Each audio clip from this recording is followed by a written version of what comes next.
A lot of this isn't going to make sense to you, and I'm sorry about that.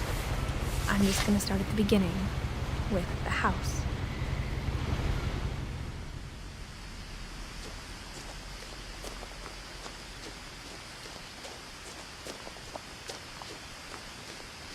I lived here until I was 11, but I wasn't allowed inside half the rooms.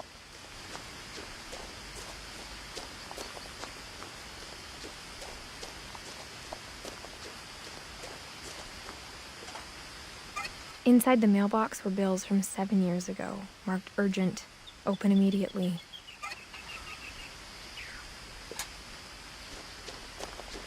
I hadn't been back since my brother Lewis's funeral.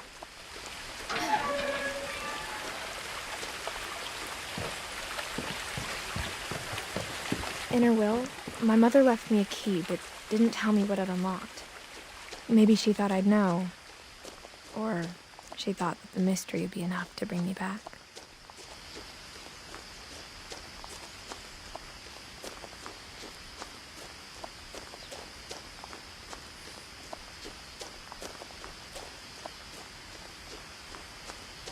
No one had driven this way in a long time, but I saw a few hoof prints.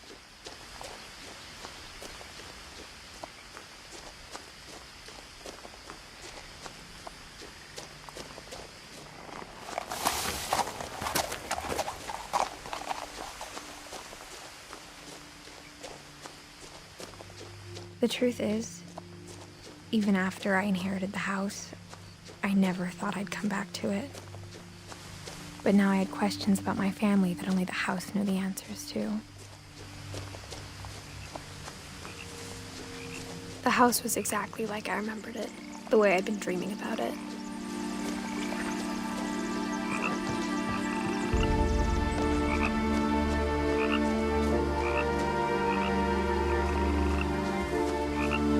As a child, the house made me uncomfortable in a way I couldn't put into words.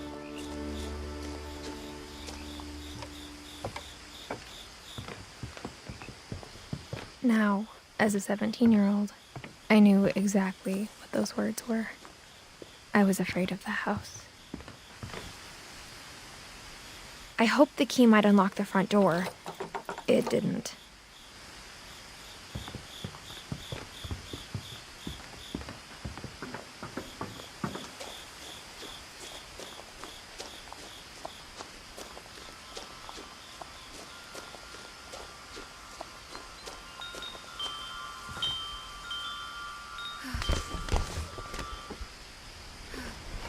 Crawling through the doggy door used to be a lot easier when I was 11.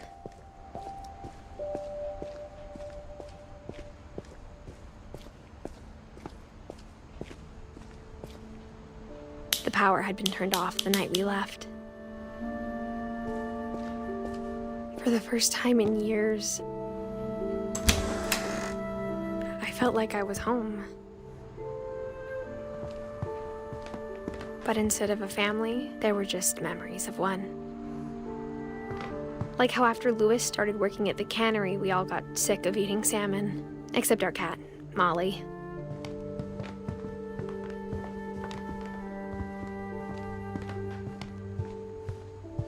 The table was still a wreck from the night we left. It was like a bomb had gone off, killing everyone but sparing the furniture.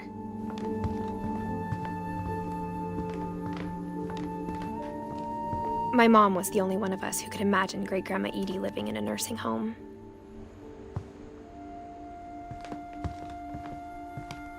Nothing in the house looked abnormal. There was just too much of it, like a smile with too many teeth. Even the fireplace had a story. Edie told me the bricks came from the original house, after it sank.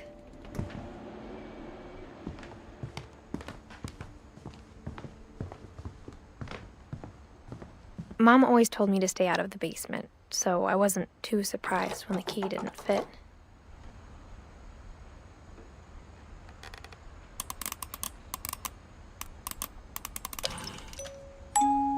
Great-Grandpa Sven built a music box for Barbara, along with the rest of the house.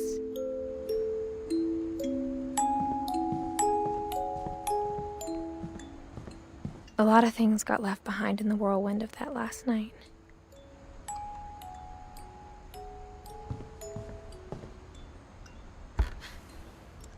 Edie told me once that every Finch who ever lived is buried somewhere in the library.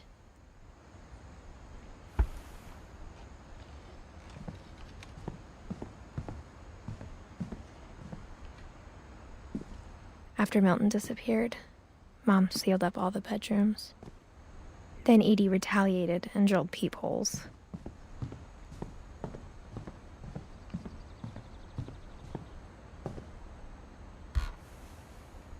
The last time I was in Edith Sr.'s room, I was 10 and she was painting my portrait.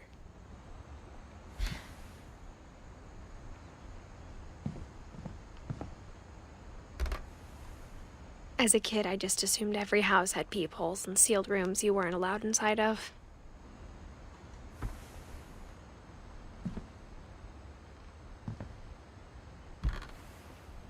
My Grandpa Sam spent 7 years sharing a room with his dead brother, Calvin.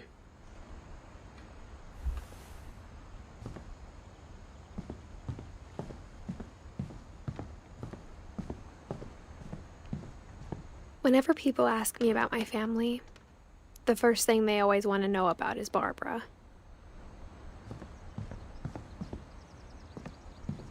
Edie's father, Odin, built the original house.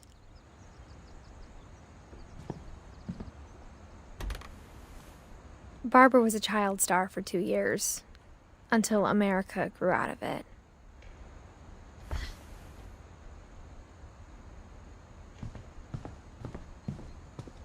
Mom must have locked the third floor stairs on the night we left.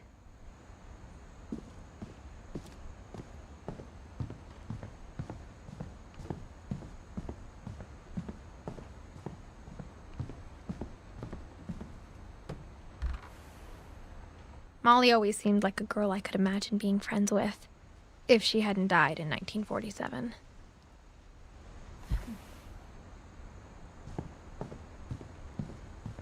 I spent a lot of time playing in Great Uncle Walter's room. I think my mom sometimes regretted not sealing it up. Lewis told me there were secret passages, but I never believed him.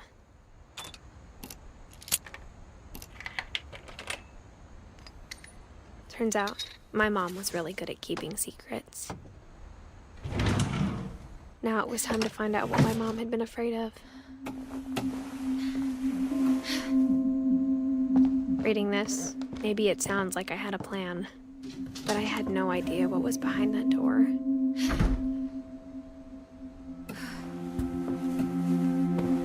Just like I had no idea where all this was gonna lead. I grew up looking at Molly's room through the peephole. Molly's gerbil had a tiny bedroom with its own even tinier gerbil cage. Being inside for the first time, I felt like I'd stepped behind a painting.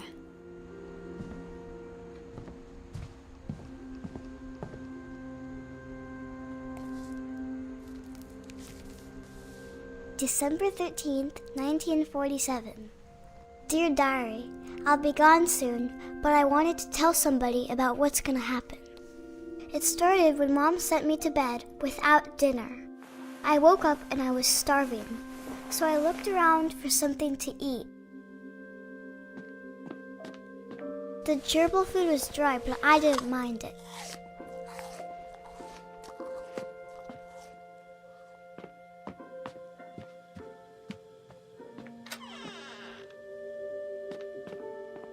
I kept eating and eating.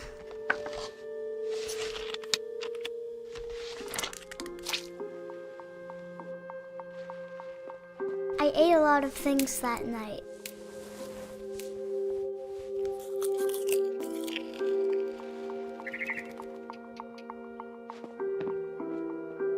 Then I heard chirping outside my window. It was a barn swallow going back to her nest. I reached out for her.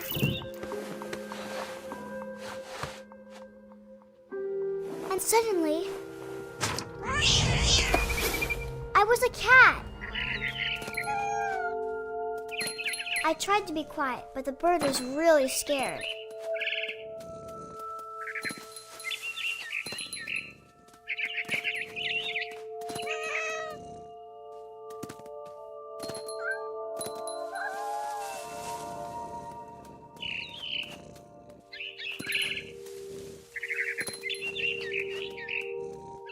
I jumped and I almost got her.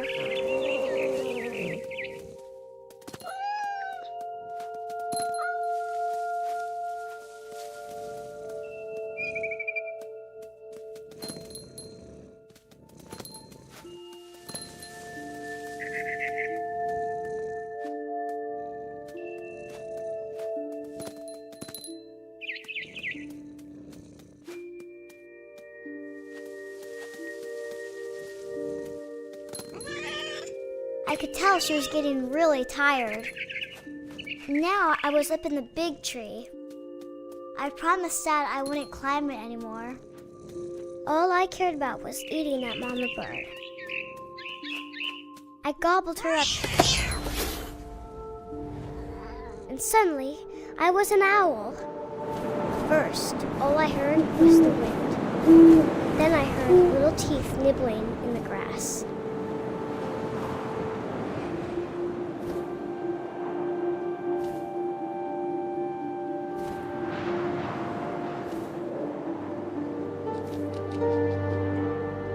Rabbits.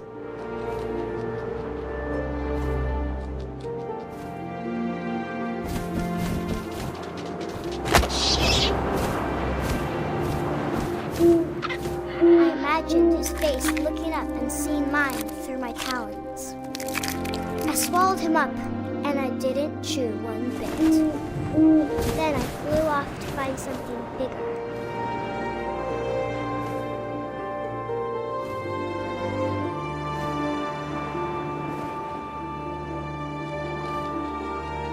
A mama rabbit.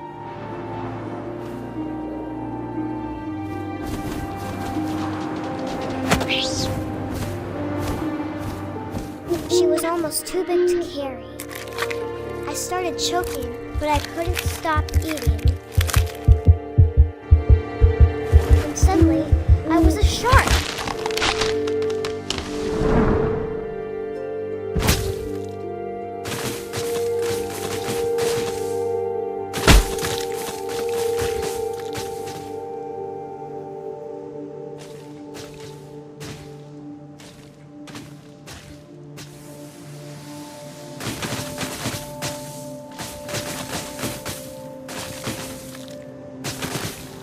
I rolled off a cliff and into the ocean. Now, I was hungrier than ever.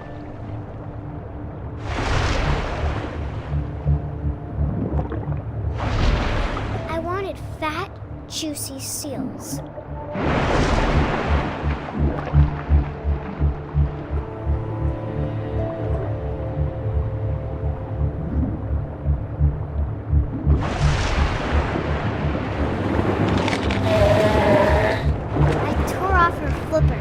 Tasted really good.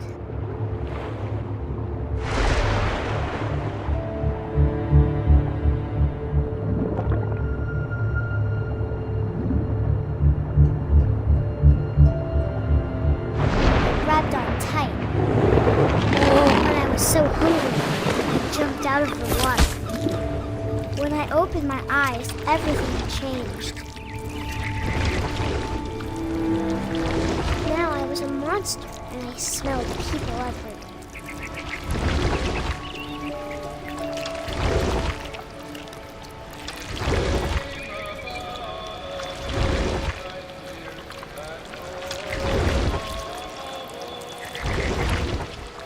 I was big, but I moved real quiet.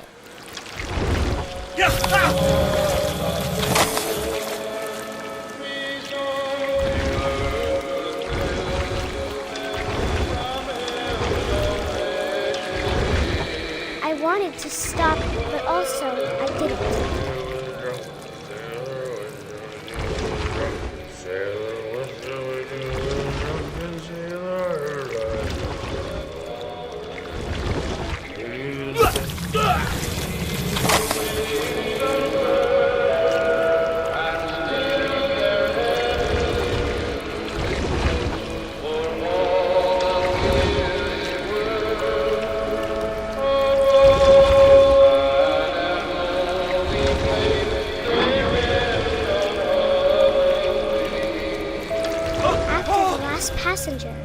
still hungry. And across the water I smelled something new. Something I had to have, so I swam towards it. I slithered onto the sand, and the good smell went into an old pipe.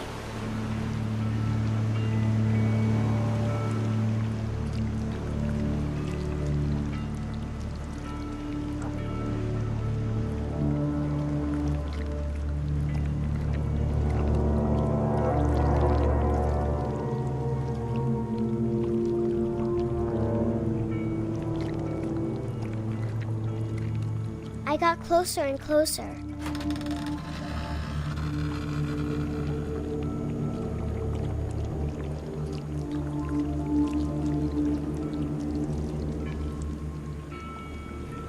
All of my stomach started growling.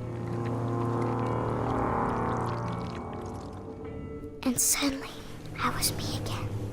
I held my breath for a long time, but I couldn't hear anything. I think it's waiting for me to fall asleep. But it's not going to wait much longer. It needs to feed, and we both know I will be delicious.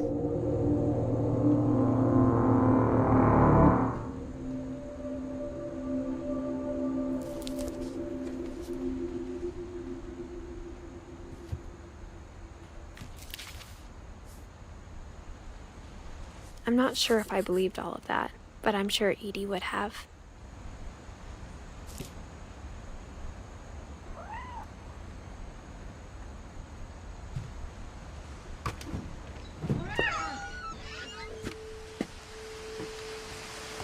This will be obvious later, but my mom never told me any of these stories. Edie would have, but Mom didn't like bringing up the past. Though, when we adopted a stray kitten, she was the one who named it Molly. I spent a lot of time in Great-Grandma Edie's room. We got along, and it was a good place to hide from my mom. When Edie told people Sven was killed by a dragon, she could also have said he was building a dragon-shaped slide that collapsed. Edie gave a big interview about a mole man living under the Finch house. My mom was furious. Louis died a week before we left, but Edie had already started to memorialize him. Her room was like a museum. For 500 years, the Finches have been famous throughout Norway for their fortune and misfortune. Odin Finch buries the latest victims of the family curse, his wife Ingeborg and their newborn son, Johan. On January 7th, 1937, he set sail with his family and his house, hoping to leave the curse behind. But 40-foot waves off the coast of Washington send the house and Odin to the bottom of the sea. Odin's daughter Edie, with husband Sven and baby Molly, step ashore on their new home, Orcas Island. Odin Finch is the first to be buried in the new family cemetery. His daughter Edie is already dreaming of a new Finch house.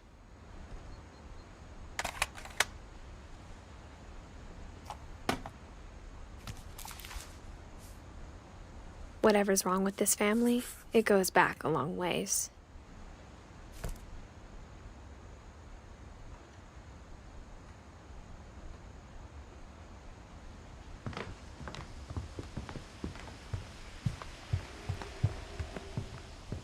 Even in her 90s, sometimes Edie seemed a lot younger than my mother.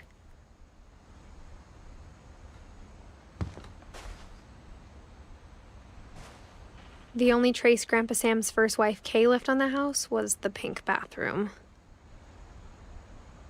It was a pretty big trace.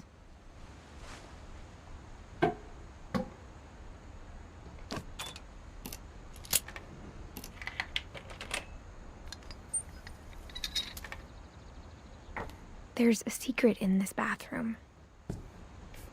It's in the last place you would look. It isn't in the cupboard. It's hidden in this book.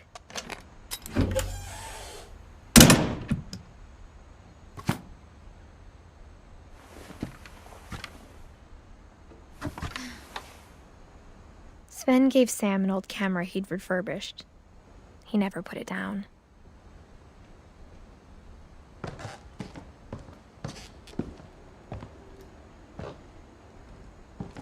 From the paintings on the wall, it was clear my brother Milton had been here before me.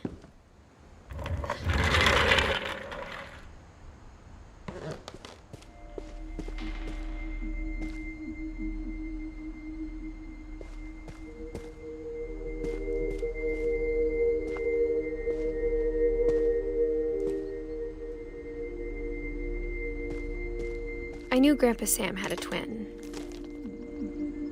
and that he never talked about him. I guess my grandpa didn't like history any more than my mom did.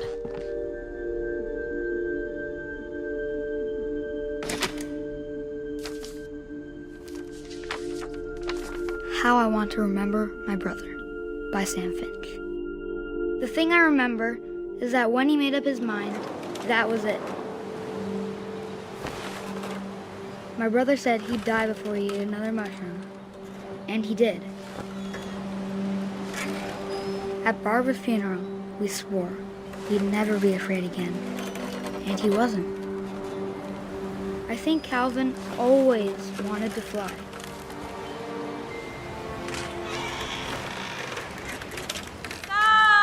Calvin, dinner's ready.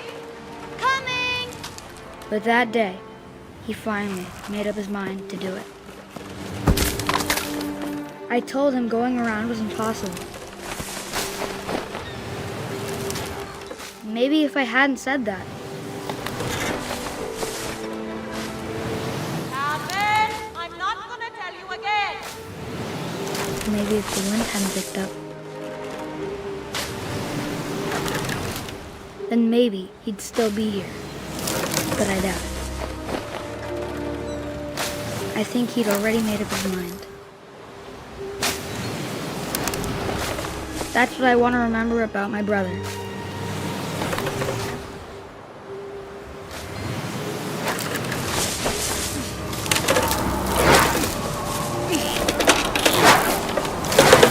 The day he made up his mind to fly.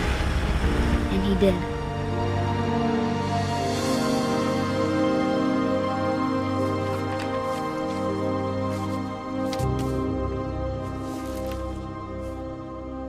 Calvin's story felt strangely familiar.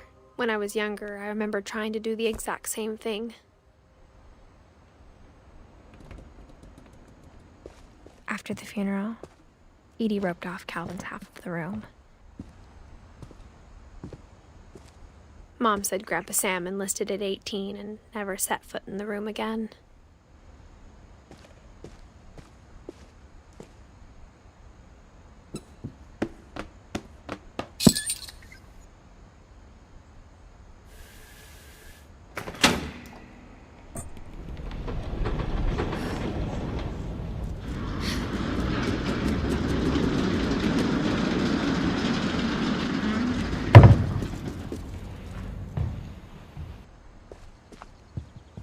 The passages were a pretty tight fit. They'd obviously been built for smaller hands and bellies.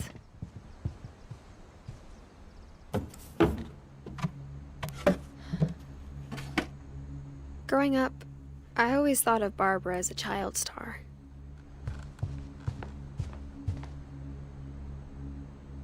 I never thought about how hard it must have been for her afterwards.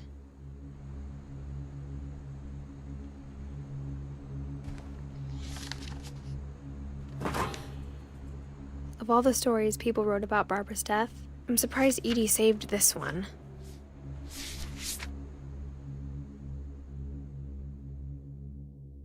Old Jack here with another ghastly tale inspired by America's most unfortunate family. I'm calling it The Surprise Ending of Barbara Finch. As a child star, Barbara was famous for her scream. Now at 16, she was all washed up. A has-been. But in a lucky break, she'd been asked to perform her signature scream at a local convention for monster movie fans. It was just the boost her career needed. Unfortunately, her scream hadn't aged well. Getting better. I think you just need the right motivation. Her biggest fan and current boyfriend, Rick, was about to demonstrate when... Now that was a great scream. It was Barbara's father, Sven. He'd slipped into a table saw and had to be rushed to the emergency room. So Barbara got stuck babysitting her youngest brother, Walter. Her convention comeback was cancelled. Okay, I'm hearing frustration, but I'm not hearing terror. What if I tried... A gang of hoodlums in Halloween masks have been terrorizing Orcas Island tonight. Police are urging residents to... That came from the basement. You're right! Also, I loved your delivery on that. Why is your basement door locked? Because my dad likes making puzzles and secret passages. There's a key hidden in the music box. The secret is to keep winding and winding until finally the key pops out. Thanks, babe. I'll be back in a sec. 20 minutes later, Rick hadn't returned. So Barbara went to look for him, right on cue. She reached for the music box. And as she wound the key, she listened for Rick, but the house was silent.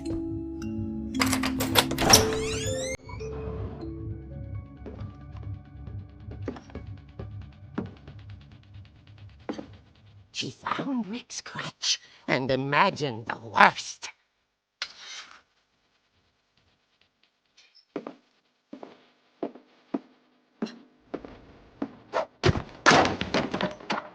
The gang's leader is the infamous Hookman killer, Dr. Carl Hamill, who impaled and then ate his family 10 years ago tonight. The old fridge rattled and grew still.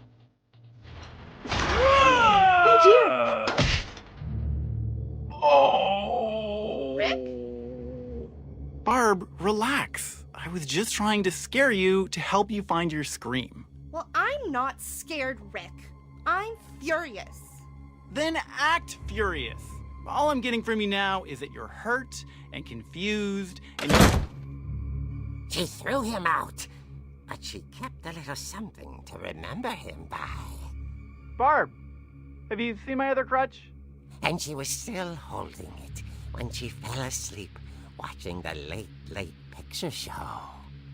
Hours later... Barbara! Walter, what's going on up there? Ah! Okay, I'm coming up, but if this is a trick, you're dead, Walter.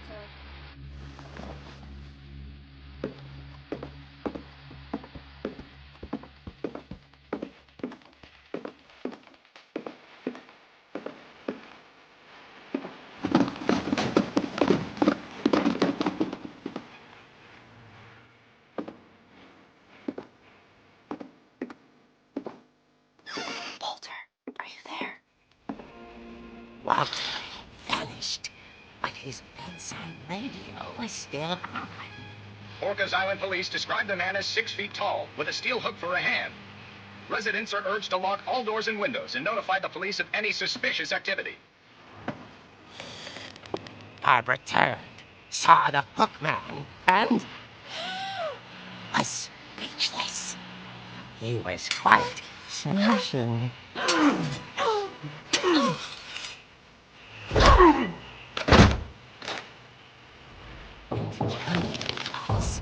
He couldn't get enough of Barbara. Okay, Barbara, there's gotta be another way out of here. Not. She played her part beautifully.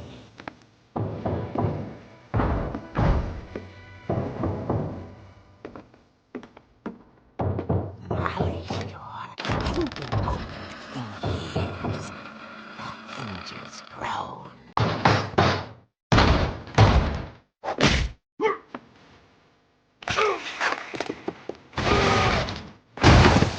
wasn't moving. But she sensed the story might not be over yet.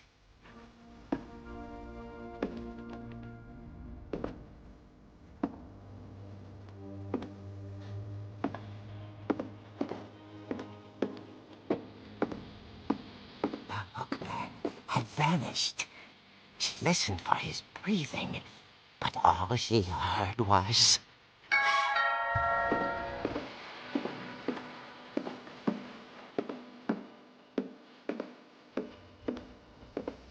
At the door, she whispered. It was coming from inside the house.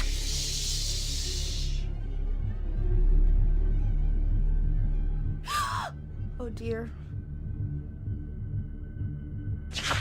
The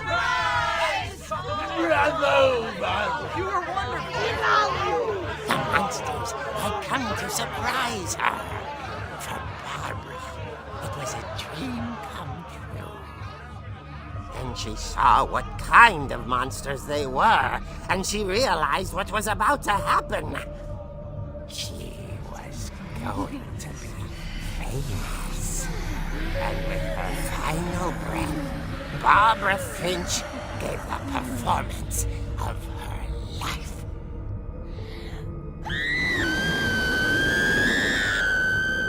I wasn't there myself, but I hear Barbara was magnificent. Poor girl. She had a taste for stardom. But unfortunately, so did her fans. Of course, the police blamed it all on poor Rick, who disappeared the same night. And little Walter? Hiding under his bed the whole time. He took it all pretty hard, but that's another story. As for Barbara, tucked inside the music box is all they ever found of her. Her ear. Now that's what I call a real eerie tale.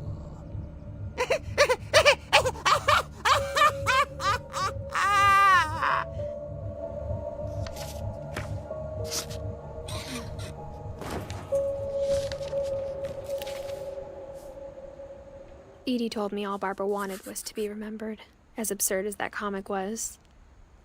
Maybe what Edie saw was a happy ending.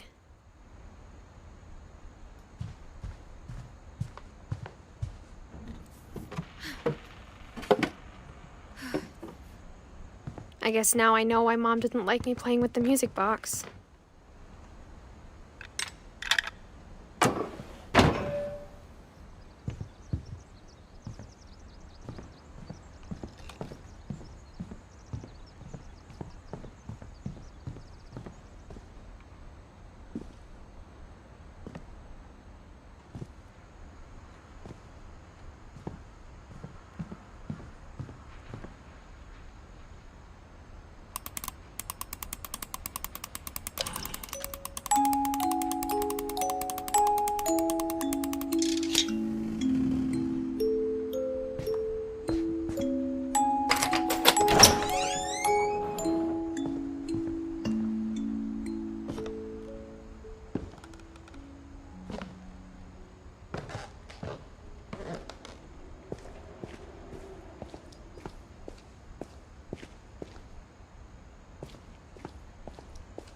Mom said the basement was off limits, unless I wanted another tetanus shot.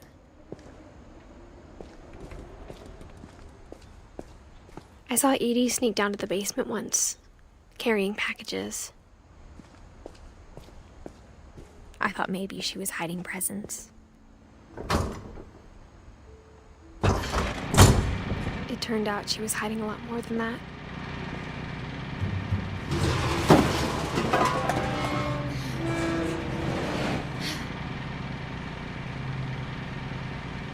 I remember asking Mom once about where Walter had gone. She said after Barbara died, he got as far away as he could. If there's a pattern in all these stories,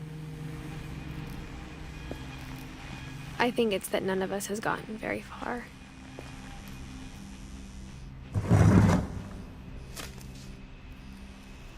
Goodbye, everyone. I can't believe I've been down here for 30 years. On that first day, after the shaking started, I didn't think I'd survive a week.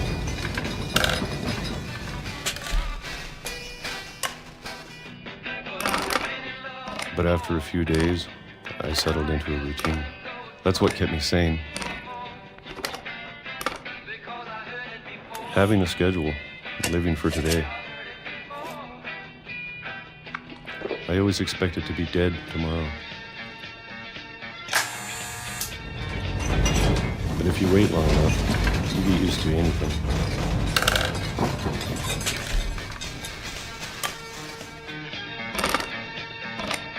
Even a monster on the other side of the door starts to feel normal. Almost friendly.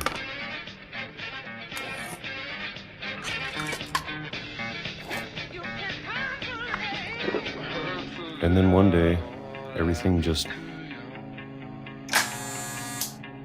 stopped. Whatever that thing was, it was gone. Maybe it got tired of waiting. Or maybe I just got tired of being afraid.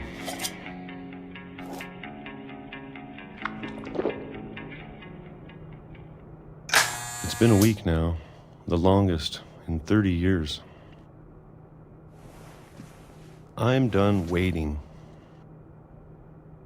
I have to leave while I still can.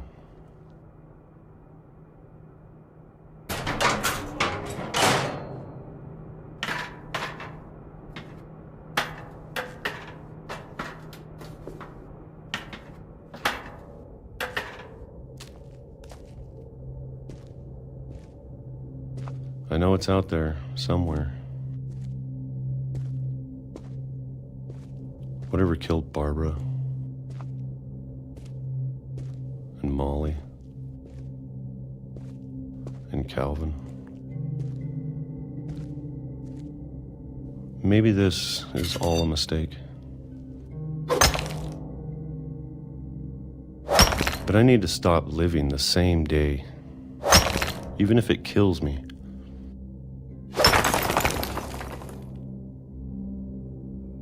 Whatever's out there, I want you to know I'm ready for it. I'm going to appreciate all of it, especially the food. I don't mind if I only have a year left, or a month, or a single week. I'd be happy with one new day. I can already imagine the sun on my face.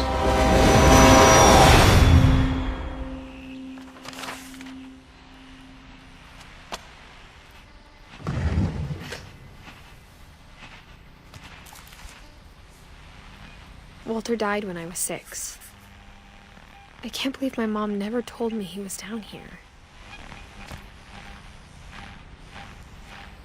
I'm sure my mom was trying to protect me.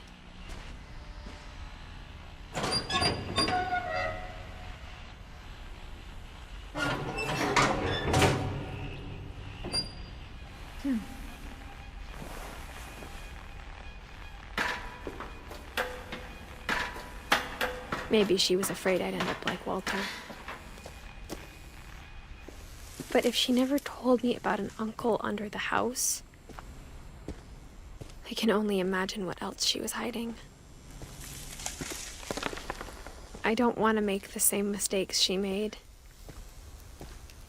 trying to bury something that's still alive. Now that there's only one of us left, or maybe 2, I thought it was time I heard the stories for myself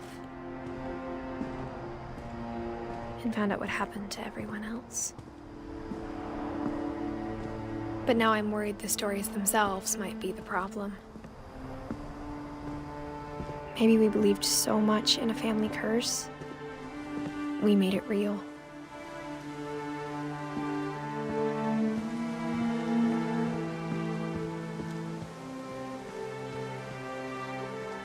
I don't know if I should even be writing this.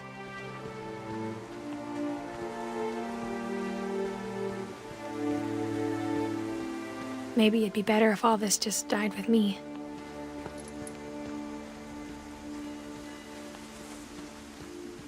But I thought you should know about your family.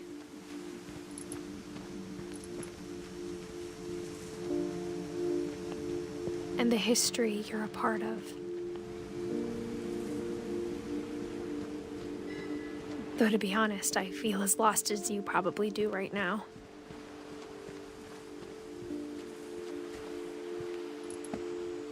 I think the people in these stories believed them, for what that's worth.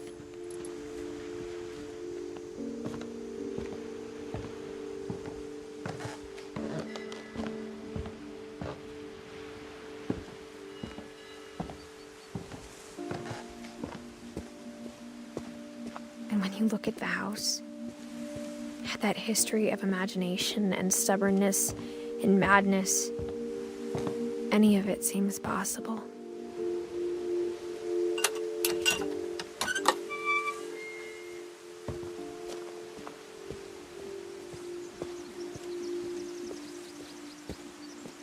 I think we've been surrounded by death for so long, we've just gotten used to it. What kind of family finishes building a cemetery before starting the house?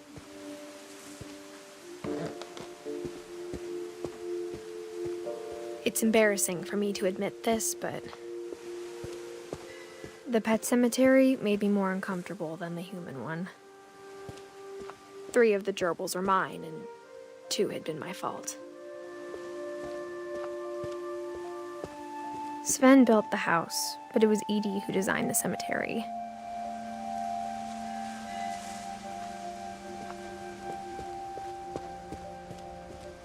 I'm sure Odin's monument had been Edie's idea. My mom was always trying to move on, but for Edie, the past never went away.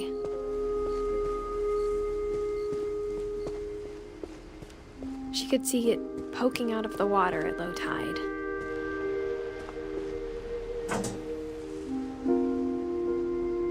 Edie said she dreamed about the old house every night.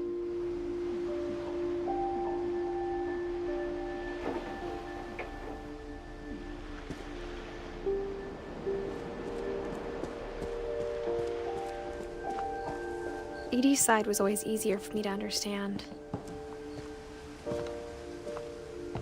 But the older I get, the more I can see where my mom was coming from.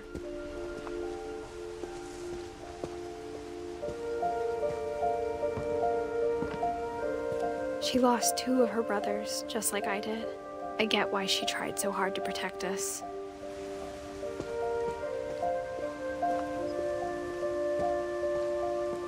There's so many things I wish I could ask my mom now. Part of me thinks this is what she wanted all along. For me to come back someday and find everything out for myself.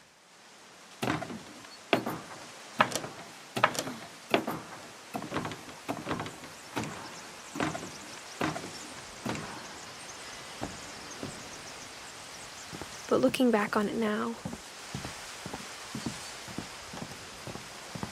if she told me there was going to be so much climbing, I never would have come when I was 22 weeks pregnant.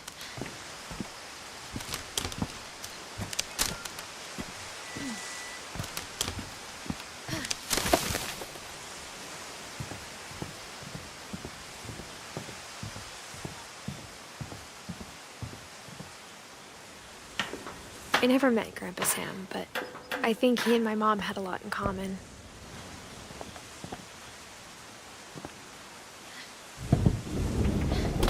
They were both pretty intense.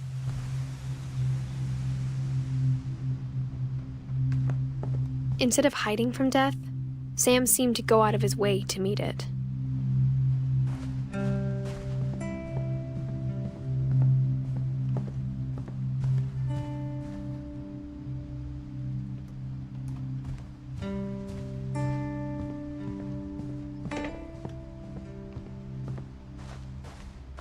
Sam spent his life shooting photos, but Mom said he got nervous being in front of the camera.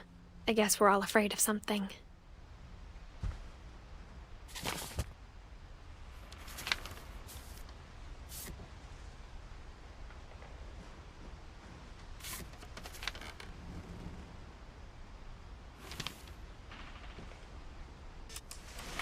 Dawn, I promise, you'll never forget this weekend. Yes, sir. These memories are gonna last a lifetime. Perfect. Am I gonna have to shoot anything? It's gonna rain the whole weekend, isn't it? I will never forget this weekend, Dad. That's the spirit. Okay, got it. I'm gonna take some pictures, okay? Just be careful. That camera's older than you are.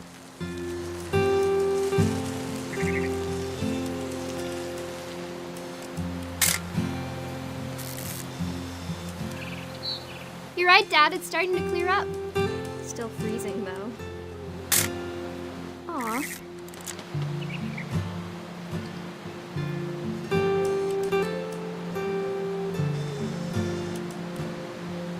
Definitely should not have drunk all that coffee.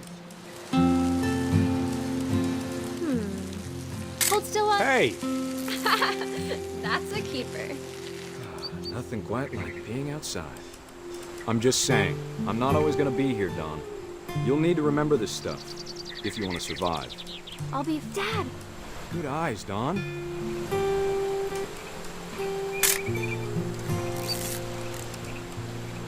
Before you take the shot, let me get a picture of you.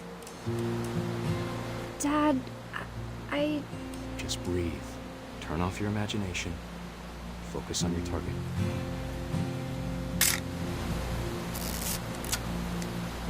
Let me get behind you.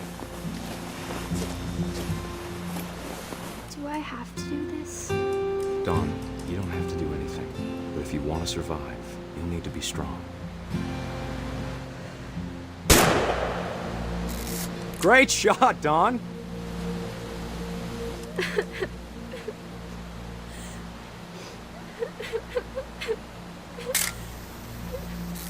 I'm proud of you, Dawn. Always remember that, okay? Dad, it's twitching. I think That's it's totally normal, Dawn. Just focus on the camera. Try not to think about... Dad!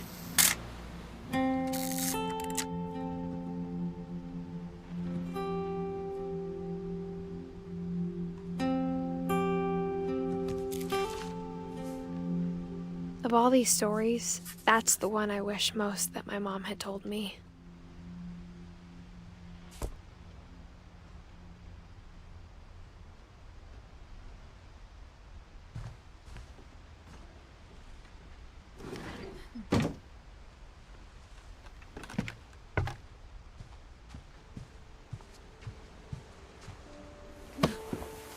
After Sam died, my mom and Edie got really close.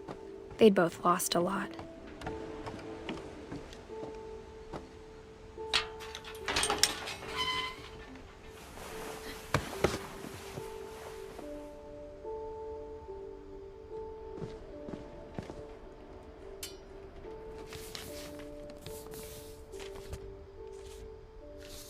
Dear Kay, do you remember the way Gregory used to laugh when he thought he was alone? Like something funny was happening, but only he could see it. I think he saw things the rest of us don't.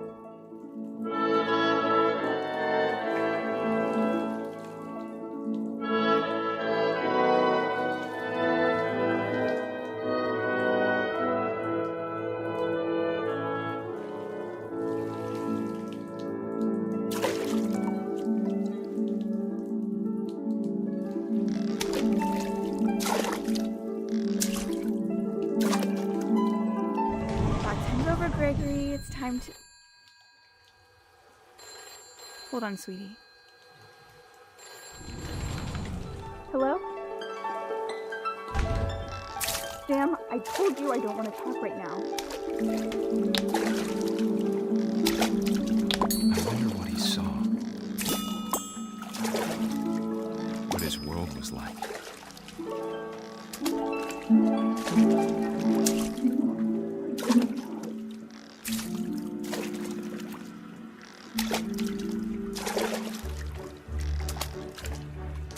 Reminded me so much of Calvin.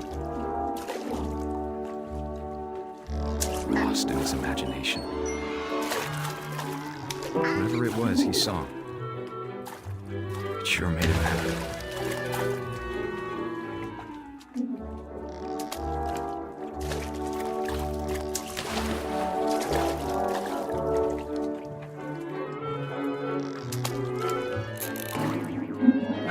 specific it sounds.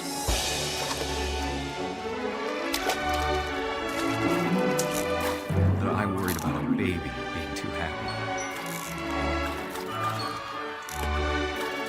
But I could feel him slipping away. Sorry about that, Gregory. I know you did everything you could. Maybe if I hadn't called that night. Damn it. Hold on, I don't want Gregory to hear this.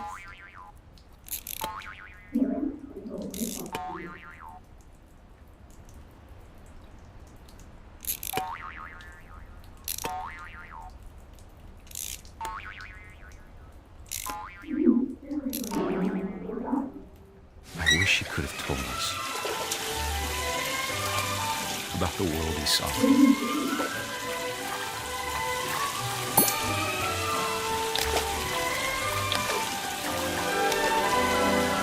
There's so much I don't understand about Gregory, about everything.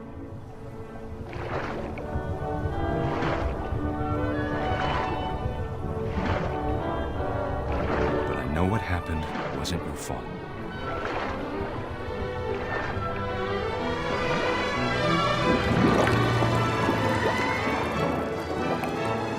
I'm sure he's happy. And he'd want you to be happy too. Good luck, Kay. Love, Sam.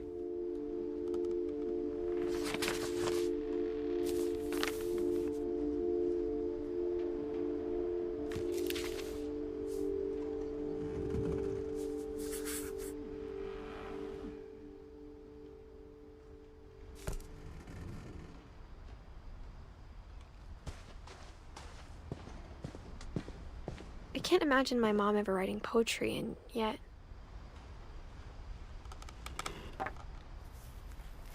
A poem for Gus, who always said the wedding was a bad idea. Our father never hit us kids, at least not very hard, before the day my brother said with teenage disregard that he'd be dead before he'd see a wedding in our yard.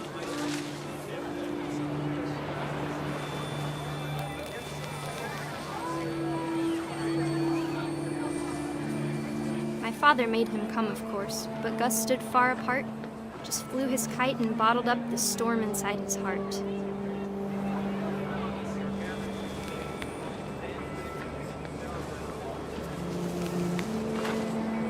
I tried to talk him out of it, but though he'd never met her, we don't need a stepmom, were the words that I now pronounce you husband and wife.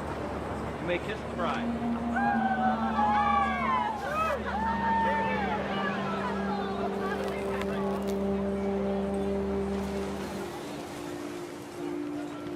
When the time for photos came, Dad ordered him to come here.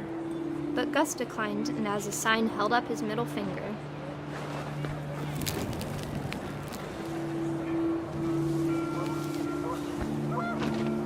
The wind picked up, and panicked geese appeared and quickly went. But all the humans did that day was go inside the tent.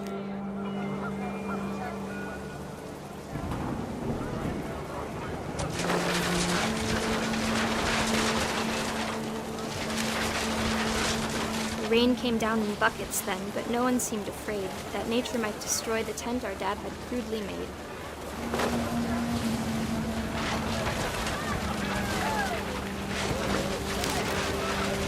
The thunder sounded much too close and full of angry power, but all my father said to this was, "Make the music louder."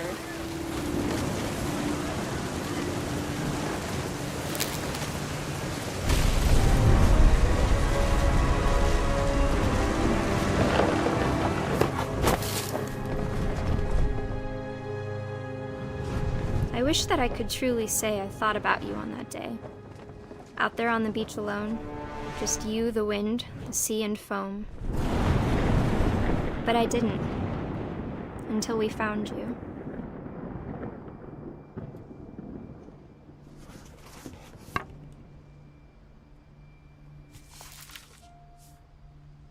She never talked about him, but Mom told me once if I was a boy, they were going to name me Gus.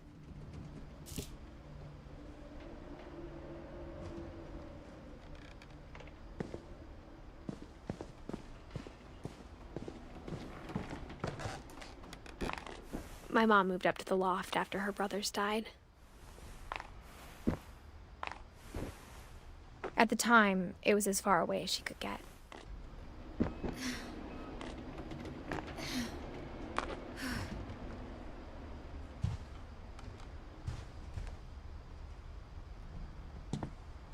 She spent a summer building houses in Calcutta, where she met my dad, Sanjay.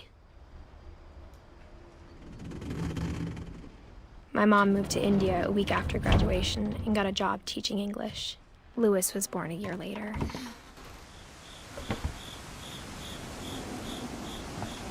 When my dad died, I don't think Mom knew where else to go.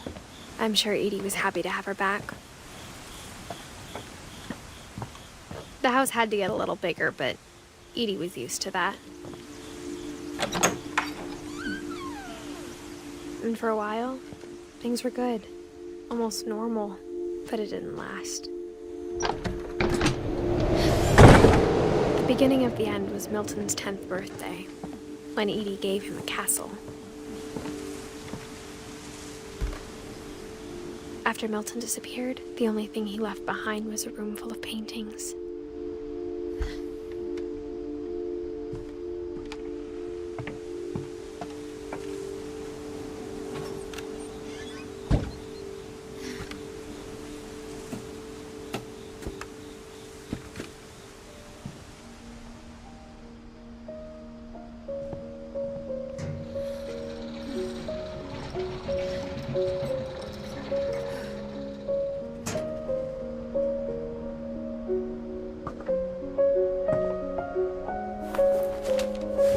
Milton Finch in The Magic Paintbrush.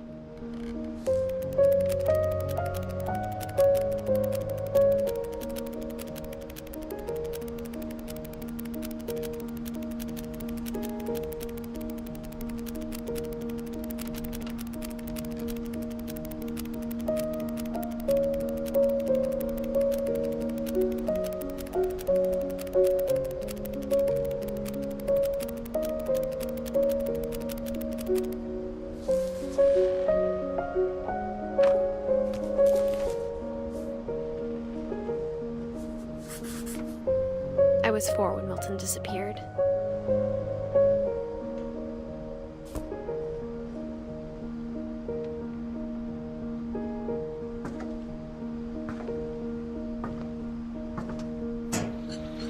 Mom spent months searching for my brother. Then she sealed the doors.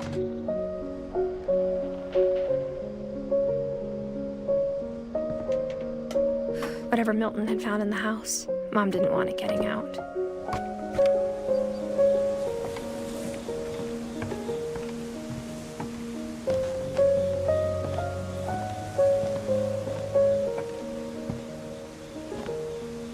Mom definitely blamed Edie, but I think Louis blamed himself. After he graduated, he just spent more and more time in his room, until Mom got him a job at the cannery. Everyone always told me to stay out of Louis's room, except Louis.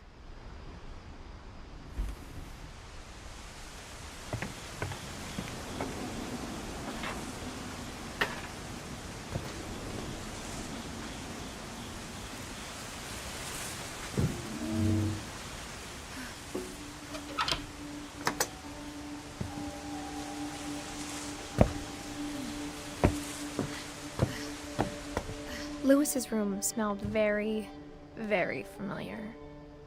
That part of him lived on. Louis and I spent a lot of time playing games together, but he was surprisingly bad at them. He died a lot.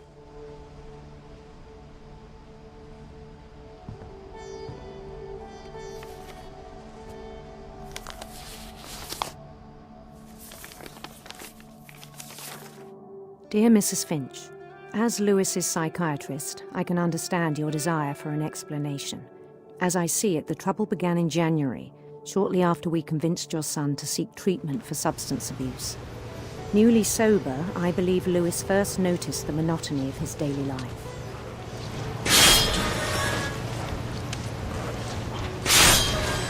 He kept working at the cannery, but he withdrew part of himself. In our sessions, I saw the same behavior. His mind began to wander. I asked him to describe it. He said he started small, imagining a labyrinth. He'd feel his way about.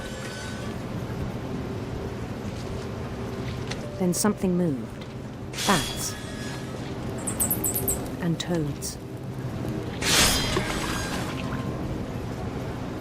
And things that have not names.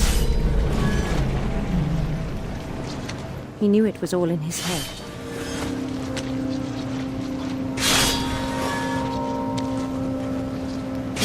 But he took it very seriously. I had hoped he'd find himself.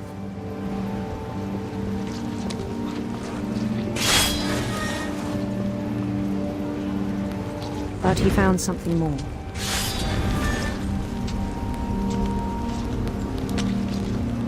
I worried about him then, daydreaming at the cannery. I spoke with his boss. But he said Lewis had become a model employee. Methodical, tireless, focused. Like a whole new Lewis. So I let him go on.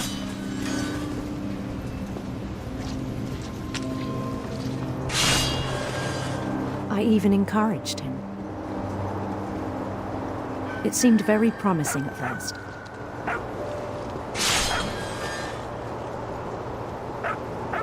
He told me he'd made a new friend.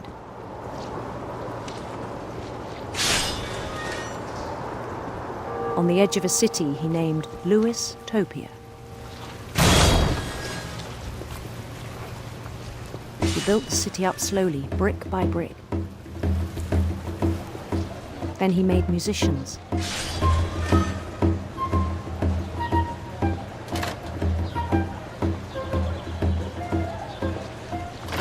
And songs for them to play. He talked about starting a band. And he was always humming something.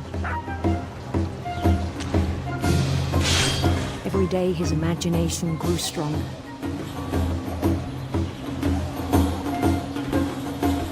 He no longer spoke at the cannery. But his chopping was as reliable as ever. Then one day it struck him. At all the cheering crowds, even the stones under his feet, were all in his imagination. So he could do whatever he wished.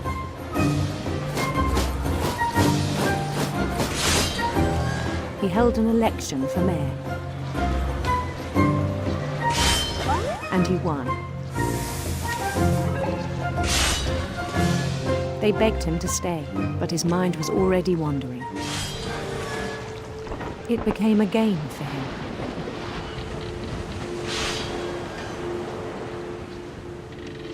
He'd conquer a city, then immediately push on. New Louisville.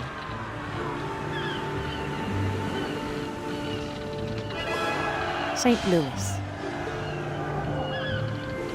He started drifting away from our reality.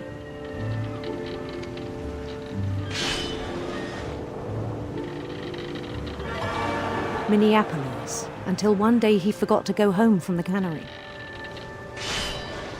Even as his mother pleaded with him, part of Lewis kept sailing on.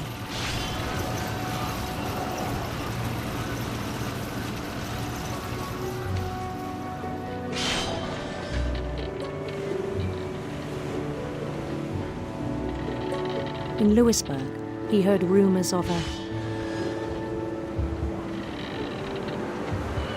handsome queen.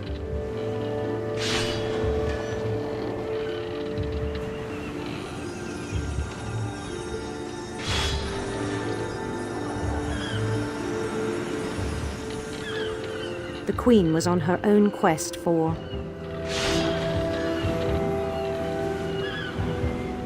radiant rainbows.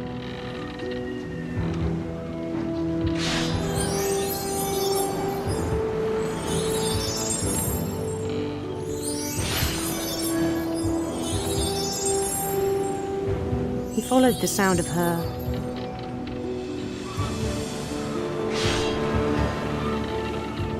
electric sitar.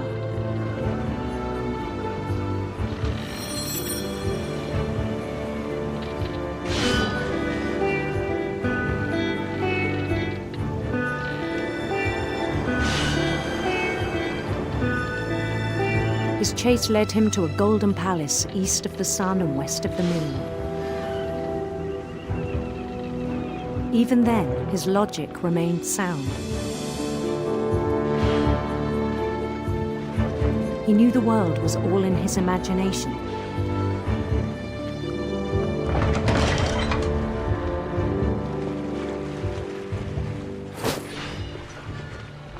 But he was so proud of having created it.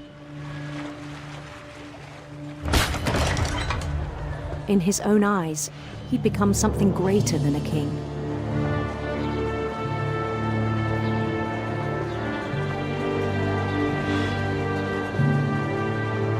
For someone who'd never known success in the real world, I think it was overwhelming. And then it struck him that the real Lewis was not the one chopping salmon, but the one climbing the steps of a golden palace.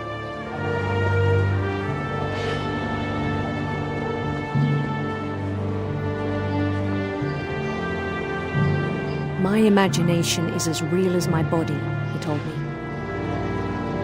It was hard to argue with him.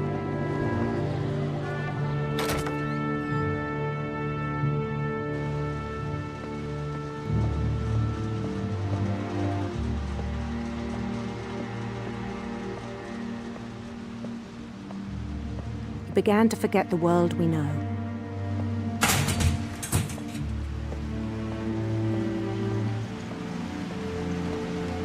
I think it pained him to remember Lewis, the cannery worker.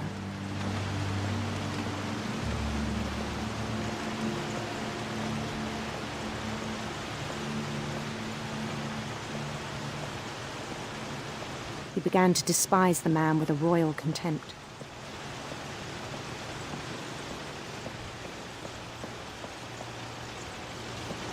I still thought I could save him. Even after he said he was being crowned king over all the lands of wonder. The palace would be packed with his companions.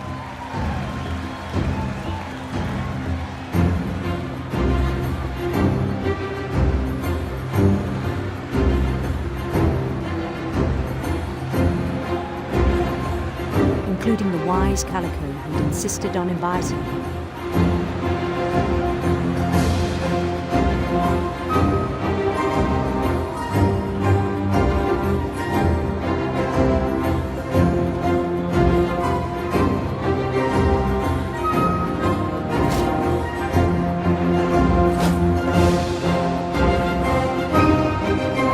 Queen waited, holding his crown.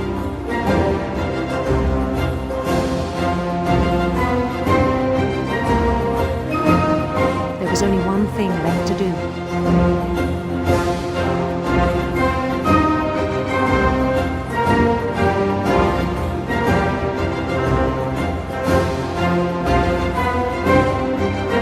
Bend down his head.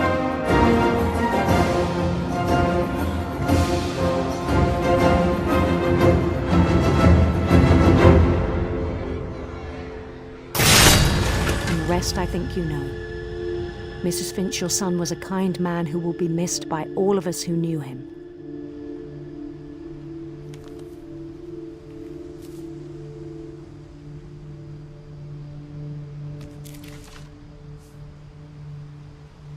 My brother was really cool. I wish you could have met him.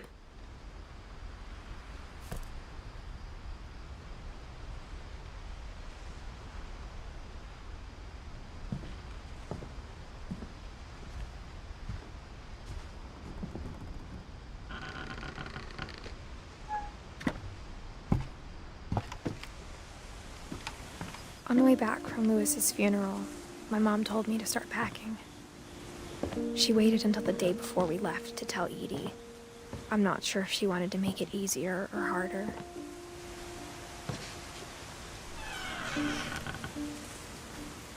I wish we'd stayed. But I understand why we left.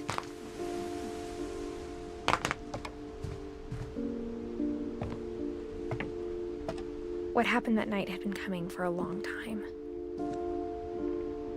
Maybe it should have come sooner.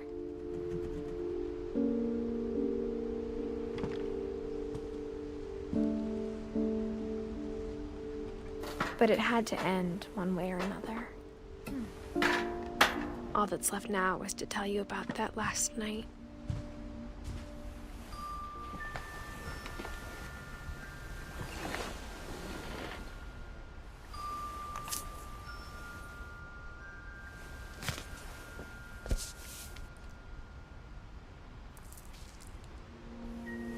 That whole last day, Edie just watched us pack and didn't say a word. Until supper, when she raised her glass and said, "To our final night together, and all our final nights apart." Grandma, you know what I said about alcohol. Some of your medications are very Edith, specific. I left a present for you in the hallway. Why don't you go open it? The grown-ups have to argue now. I'm sorry, you're right. We're all leaving tomorrow. Let's just enjoy our last... I'm not leaving. Edith, you're excused.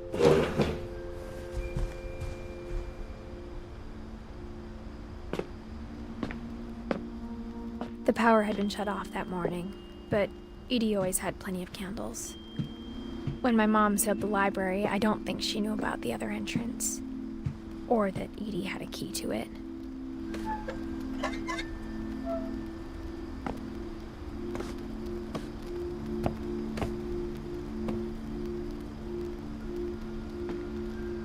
That thing you're afraid of isn't going to end when you leave the house. Edith has a right to know these stories. My children are dead because of your stories. I think it's best if Edith and I leave tonight.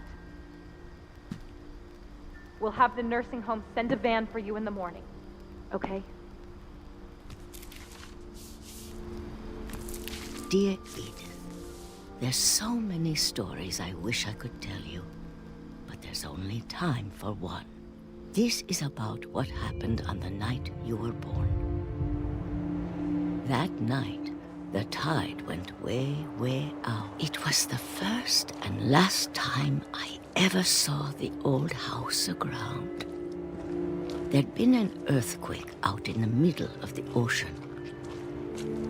They called it the lowest tide in 1,000 years.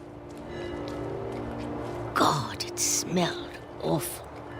You know, I've seen that house every day of my life.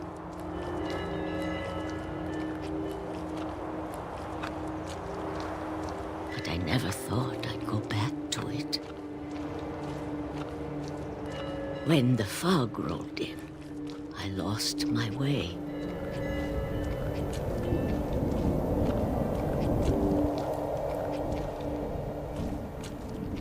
I got turned around.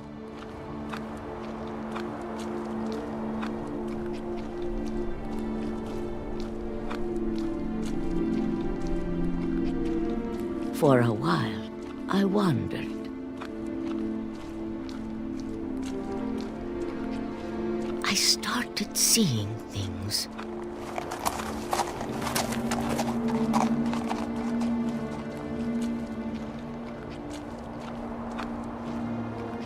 Things I'd forgotten had ever existed.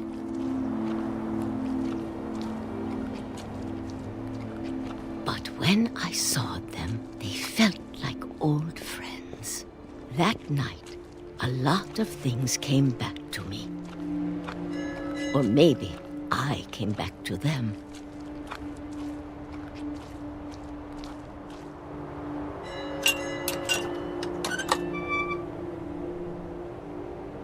Things I can't explain, but that I need you to try and... Edith, what are you doing in here? It's mine! Edith! Mom, you're gonna rip it! Let go! I kicked and screamed, but Mom dragged me to the car. I never saw Great-Grandma Edie again. The next morning, the van came to pick her up, but she was already gone. After that, we moved around a lot.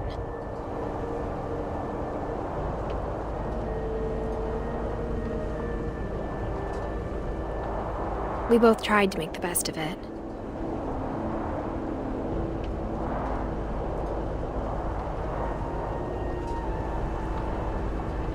A few years went by.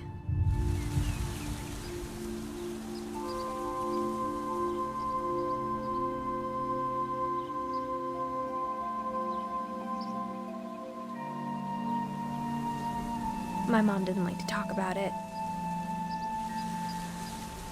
but she started getting sick a lot. The rest happened pretty quickly. She got better for a while, and then she didn't. And then I was alone. The last Finch left alive.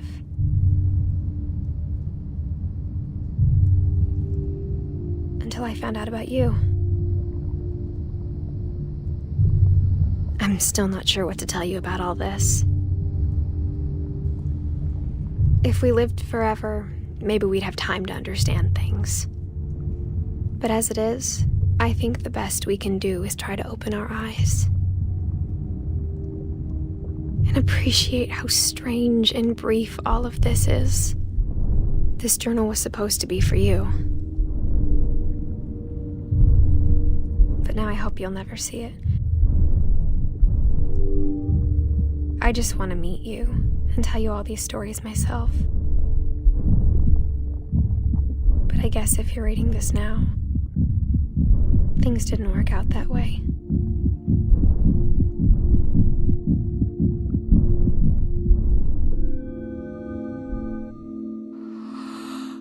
This is where your story begins.